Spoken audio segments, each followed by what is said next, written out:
The whole process is 1.5 seconds, that's it. That's the process of removing a nut, changing a wheel, and refitting the new nut. As a result of that, as I'm sure you can tell, the margin for error is very small. And if just the slightest problem happens, it slows the stop down, or potentially in an absolute disastrous case, this happens. So our nuts are what called captive. They're maintained within the wheel and the tyre. So as the wheel comes off, the nut goes with it. And this is what our nuts look like. You can see this ridged area around here, and that's where the socket will connect into and effectively apply force. This is a brand new nut, so you can see there's no wear and it hasn't been on a race car yet. When the gun connects and it removes the nut such that the nut is now loose and the wheel comes off the car, this is what we would typically expect to see. So you can see some wear patterns now. Now the reason why is because this nut has to hold the wheel to the car such that it can cope with 5G forces in braking and laterally as well.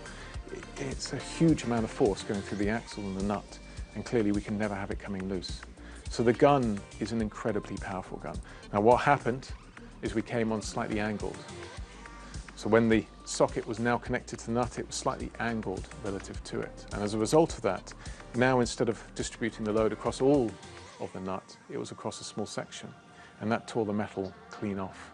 And in fact, all of the metal was now removed from the nut. As a result of that, the nut was in place and we were unable to remove it. That's a brief overview of what happened. Clearly, it's a circumstance that costs Valtteri dearly and costs the team dearly, and one that we're going to put steps in place to mitigate. We did certain steps in Monaco to try and remove it, some during the pit stop, also some just afterwards. Ultimately, though, we concluded that to remove that nut, we're going to need some fairly heavy equipment and specialist equipment, and that would be better done here in the factory.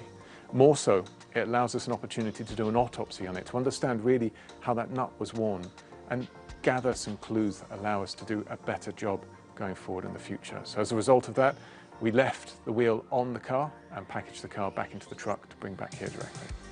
How are we going to move forward from this? So the starting point is, I think it's a fair observation that one race a season ends up being very poor.